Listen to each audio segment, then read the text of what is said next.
with you because I want you to know the impact that my step-parent had on my life. Like your stepson, I made his life a living hell for a long time. When I would tell my mom one of her boyfriends touched me, I would be smacked repeatedly in the mouth, and then she would repeat the words, "Then what happened?" until I said, "I don't remember." The follow-up was always the same. She would go into her room and lay in the dark. I would wait till she started sobbing loud enough to hear, and that was my cue to enter and start apologizing. She would ask if I knew what I did to hurt her so badly, and I would say I'm sorry that I lied. This is the only time I heard I love you. She groomed the perfect codependent. I'm going to share something so extremely personal with you.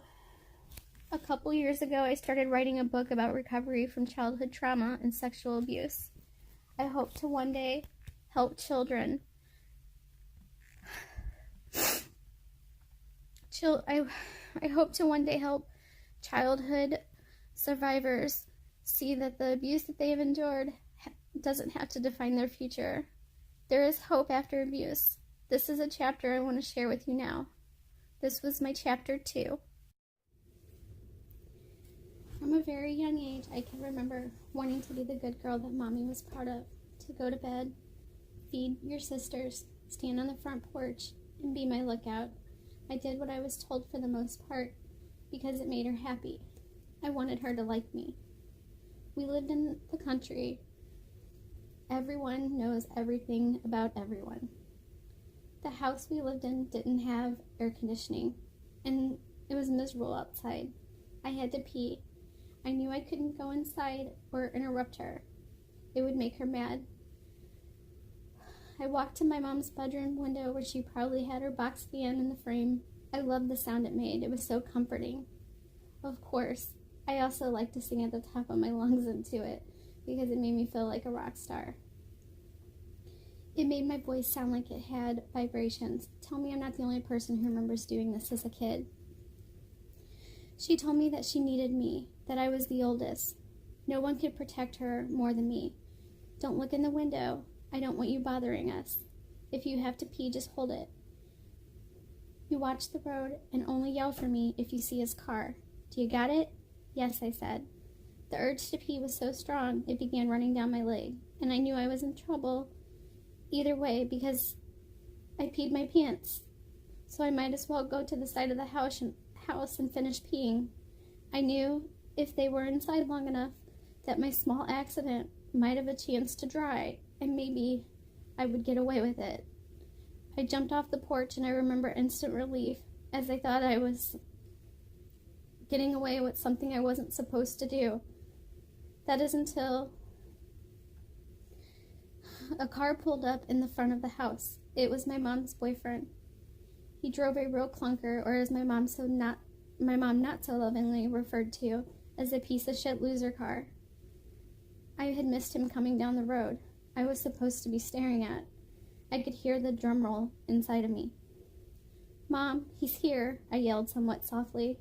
Through the sound of the fan I was so envious of, I heard the anger and cussing and growling in her voice, sounds of the screen door, and then a metal fence clinking as someone hopped over it.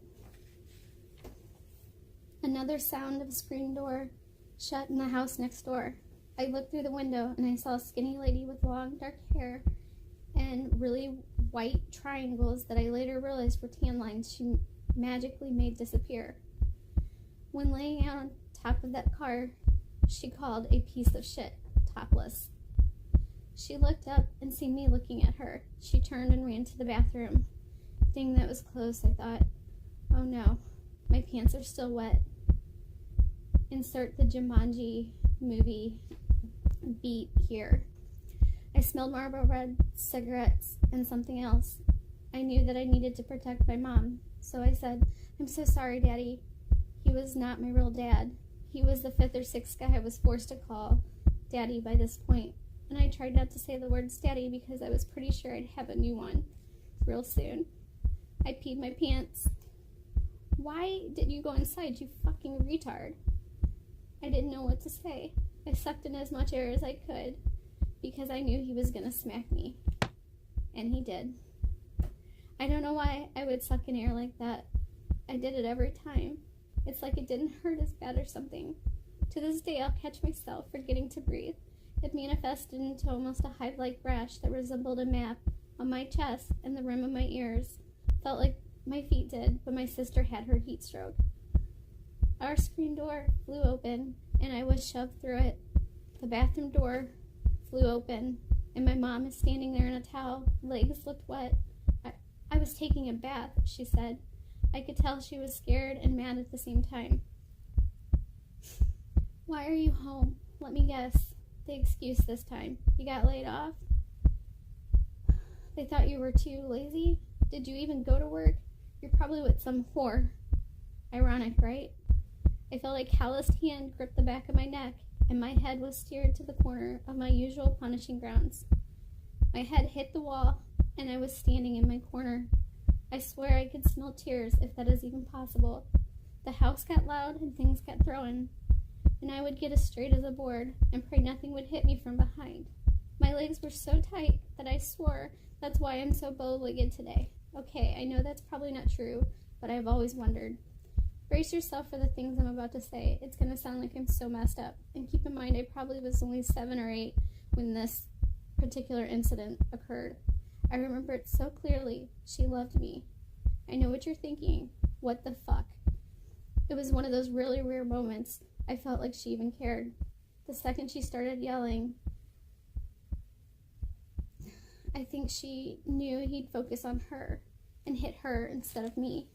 She had an explosive temper, so this might not have been the case. She may have just wanted to fight because she was in the mood. She was relentless in the way she fought. She had a way of taking your most soul-crushing insecurities you felt about yourself and scream them out loud. This tactic was used to distract you from what you were upset with her about in the first place. Suddenly, you felt ashamed and embarrassed and questioned what if what she was saying was true. But did other people think that about me? Am I all the things that she says I am? If you hear something enough, you start to believe it. This was my chapter 2. Okay. The fear I live in is real. My mom had borderline personality disorder. She was misdiagnosed as having bipolar disorder. She died of cancer in 2013. Before she died, she had went into remission for 2.5 years. But during that time, she faked a relapse. I called the gynecologist to set up an appointment because I couldn't find any information about it. I picked her up and took her to the doctor. We argued in the car. I said, I'm done being abused by you and your lies. If you don't go into this office with me, I will go alone. You will walk home, and you will be dead to me.